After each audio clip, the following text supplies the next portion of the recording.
Good morning guys. সকালবেলা তো লেবু মধু জল খেয়ে নিয়েছিলাম, আর আজকে তো আমি একটু উপোস করেছিলাম কারণ স্বপ্নে আমাকে দেখা দিয়েছিলেন।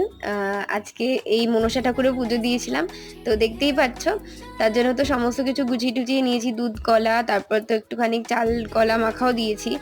তো যাই হোক, সাজিয়ে টাজিয়ে পুজো টুজো দিয়ে দিয়েছি, আর তারপর আমি তো লাঞ্চ করতে বসে পড়েছিলাম। লাঞ্চ আজকে ছিল ভাত, উচ্ছে ভাজা, তারপরে এই সমস্ত তরকারি, আর ছিল এই ডিমের ঝালটা। তো যাই হোক, খাওয়া দাওয়া করে তো একটু রেস্ট নিয়ে নিয়েছিলাম। এরপর তো সন্ধ্যের দিকে খেয়েছিলাম গ্রিন টি আর এই পাঁপড়গুলো। এই পাঁপড়গুলো খেতে দারুণ টেস্ট ছিল। এগুলো ছিল সয়াবিনের পাঁপড়, তোমরা কিন্তু কিনে খেয়ে দেখতে পারো, খুব ভালো খেতে। তারপর তো বাই আর আমি বেরিয়েছিলাম একটু দোকানে কিছু দরকারি কেনাকাটার। তো যাই হোক, তারপর তো বাড়ি চলে এসেছি। আমার বাড়িতে এসে ওই প্রসাদটা মা মেখেছিল, তো সেটাই খেয়েছিলাম। আর তারপর দেখো, আজকে আমি লুচি বানাতে গেছি, আর লুচি বানাতে গিয়ে আমার সাথে যা স্ক্যাম হয়েছে, পুরো লুচি তো হয়নি, নান হয়ে গেছে। খেতে ভালো ছিল, বাট আমি লুচি খেতে চেয়েছিলাম। সো আজকে দিনটা তো এভাবেই কাটালাম। টাটা।